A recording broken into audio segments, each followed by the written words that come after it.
Hey nerds, what's up? Today I want to talk about Nghi Vo, a new fantasy author on the scene that I really think you guys should check out. See you after the jump. Nghi Vo is an American female author who has written 2 novellas and 1 debut novel and is also a Hugo Award nominee. Now, I've read all 3 of the works she's published, I believe, which is An Empress of Salt and Fortune, and then the follow-up When the Tiger Came Down the Mountain, and then her debut novel, The Chosen and the Beautiful. I had seen a lot of people talking about The Empress of Salt and Fortune, so it had been kind of like in my peripheral and on my mind and list, but I think it might have been Nick from Wicked Good Books who finally pushed me over the edge and was like, you just have to read this novella. And I did, and absolutely fell in love with it. So today, I'm gonna tell you the 5 reasons why I think you should check out Nghi Vo if you haven't. Let's get into the list. Number 1, non-European centric fantasy. Now, obviously, I like a ton of European-centric fantasy. All of us like a ton of European-centric fantasy, but there is this conversation of like, hey, there's more to fantasy than that. Let's kind of get some more interesting fantasy inspirations. I love that Vo uses Asian-inspired fantasy in her fantasy settings. For me personally, it just adds a lot of interest to it because that's kind of like my favorite setting. So if you also like Asian-inspired fantasy, I would definitely check her out. Number 2, beautiful prose. Vo has beautiful prose, and it's beautiful in a way that doesn't become overly flowery, and this will kind of run into my next point, but I think Vo is excellent at setting a mood.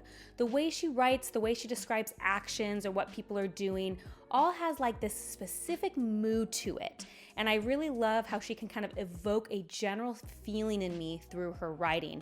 The minute I picked up The Empress of Salt and Fortune, I knew I was gonna fall in love with her writing. I just love the style of it and her prose quality. It's definitely something that stands out, which also leads into my next point, point 3, short form storytelling. I'm very impressed with her way to have both beautiful prose and also tell a good, succinct story in a very short amount of time.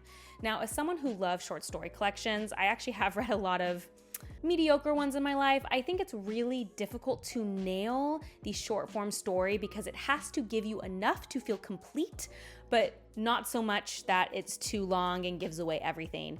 And I feel that in all of her works, because the 2 novellas that she has are extremely short, you can see, and even like they're 100 pages, but they're like a bit, you know, it's not like there's a ton of dense things on this page. So those are both very short, and her debut novel is sub 300 pages. Like, she writes a short story, but manages to get everything out. When I finish those stories, I feel complete. I feel like they've done what they need to do.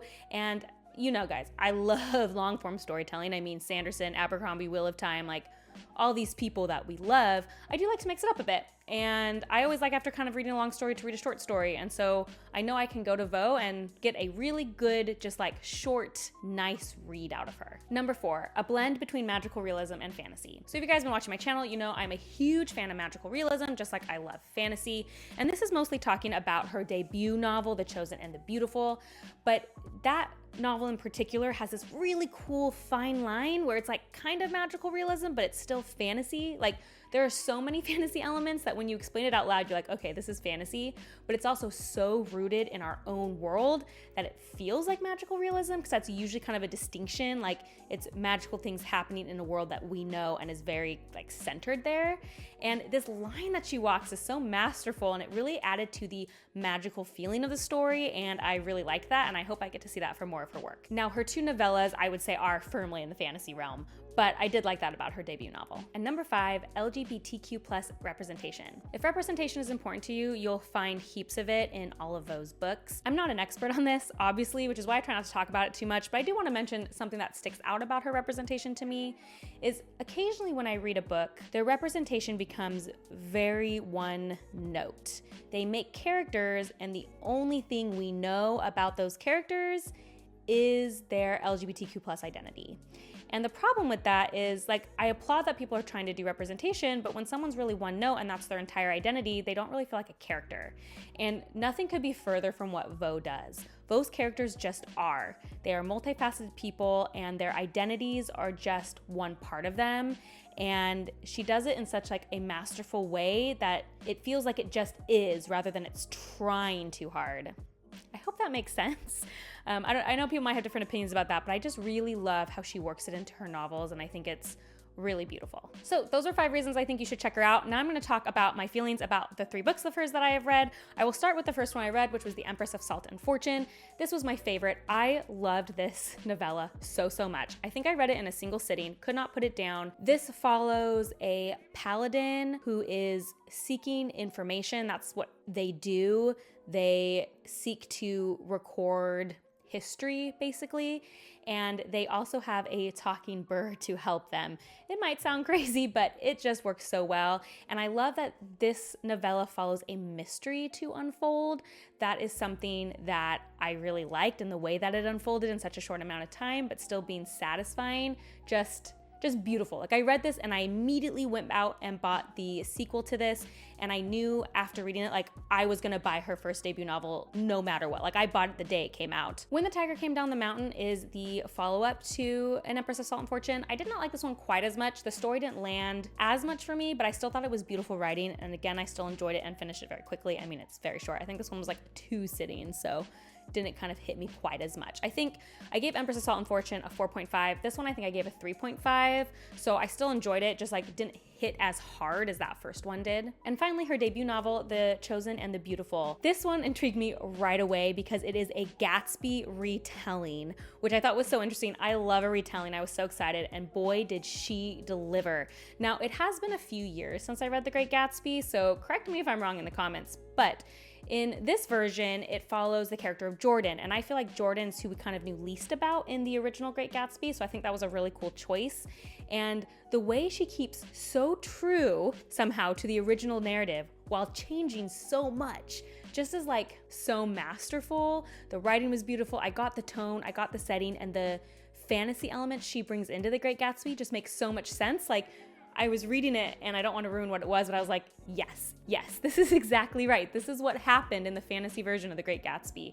And so I enjoy it so much. Again, I read this, I think, in a day and a half, maybe, like, just was totally taken in by it. So where should you start, you might be asking?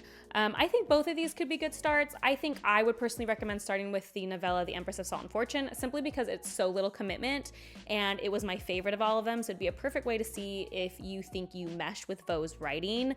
But if you do like retellings, The Chosen, the Beautiful, I mean, just excellent. If you liked Circe, maybe by Madeline Miller, I think this could be really up your alley. It reminded me of kind of telling that story in a different way. Either way, if you haven't checked out Nghi Vo, I highly recommend you go get something of hers and give her a try. She is new to the fantasy world. She's already got a Hugo nomination under her belt, so I'm sure she is here to stay for a while, but she's definitely one of those authors that's currently on my list of like, I am an immediate buy for her, which isn't a lot of people on my list. So I really recommend her, and let me know in the comments if you've already tried her works, if they meshed with you or not, if you like them and which one you like the best. I want to hear your comments about it, as well as any other new authors that are coming up that you think I should know about and that I should be reading. I always like to know kind of the up and coming people because I am rarely first on a bandwagon. So whenever I can be kind of like early to the game, I feel really good. So let me know other people I need to be paying attention to in the comment box below. As always, if you like these kind of videos, please like and subscribe. And if you want to see other nerdy rants, you can check me out on Instagram at bookborn.reviews. I'll see you next time. Bye.